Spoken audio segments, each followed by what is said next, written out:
आमच्या घरामध्ये 7 भावंड होतो आम्ही, 6 गेली, मी एकटाच राहिलो. आई नाही, वडील नाही. मग मी नेहमीच म्हणतो माझ्या मुलांना किंवा ह्यांना की म्हटलं माझ्या बरोबरचे कोणीच नाही आहे, ज्यांना मी माहिती आहे. मी सगळ्यात धाकटा.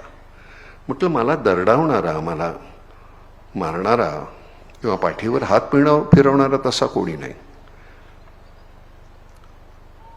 त्यामुळे मग इथं गेलो की गावाखेड्यामध्ये एखादा कोणतरी वयोवृद्ध नुसतं चेहऱ्यावर अशा त्यांनी असं नुसतं केलं की असं वाटतं आई वडील भेटले पुन्हा नव्यानं.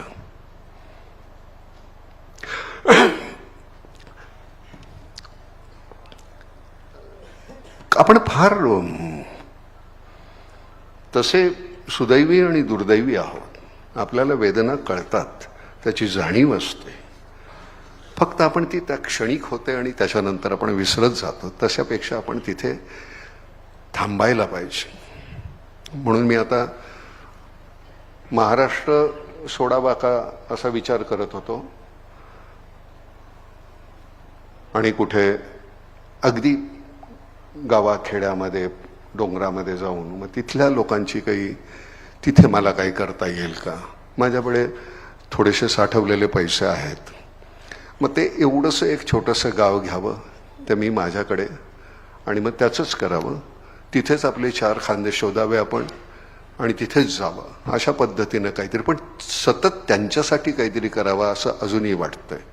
कदाचित मग तिथला जर पार असेल तर तिथल्या पारावर नाटकसुद्धा करेन त्यांच्याशी. मग ती लहान लहान मुलं असतील आजूबाजूला, काहीतरी वेगवेगळ्या विचित्र काहीतरी आनंदाच्या कल्पना आहेत आमच्या. पण सगळ्यात मोठा आनंद हा आमचा नाम आणि तुमची ही जी संस्था आहे. मी खरंच तुम्हाला नमस्कार करतो. तुम्ही ह्या सातत्यानं जे करता आहे कमाल आहे. फक्त एकच पुन्हा नव्यानं सांगतो आणि तेच सांगतो की आपण एकत्र येऊया आणि एकत्र मिळून काम करूया. कधीही कुठल्याही गावी कुठल्याही कामासाठी बोलवा. आम्हाला आमच्यातले सगळेच येतील ज्यांना ज्यांना शक्य आहे तर, पण बोलवा की नाही तुमच्याबरोबर केल्यानं हे असं असं होणार आहे. काही नाही, मला आता फक्त आल्यानंतर एकच वाईट वाटलं की इथे नाटक करता आलं असतं तर बरं. हा एवढा ऑडियन्स समोर आहे आणि जर का इथे करता आला to be or not to be that is the question हे करता आलं असतं नाटक म्हणून तर किती छान वाटलं असतं. पण एनिवे फार धन्यवाद. तुम्ही इतका वेळ बसला, छान, अतिशय बरं वाटलं. आणि नितीनजी आणि आमचं नातं जे फार फार छान आहे, इतके दिवस टिकलेलं आहे. आम्ही एक काही मागितलं नाही त्यांच्याकडे. आज मागितलं, मी म्हटलं तर नागपुरामध्ये जरा ऑफिस करायचं आहे, तर कमी पैशात कुठल्या तरी बिल्डरला सांगता आलं तर जरा सांगा, कारण हे संस्थेचे पैसे आहेत त्यामुळे आम्हाला ऑफिस करायचं. एनिवे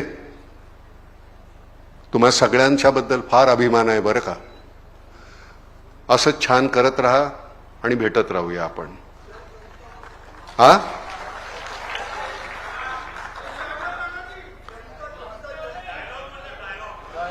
मला जोपर्यंत कानाला पैशाचा छनछनाट ऐकू येत नाही तोपर्यंत नरड्यातून डायलॉग येत नाही. धन्यवाद.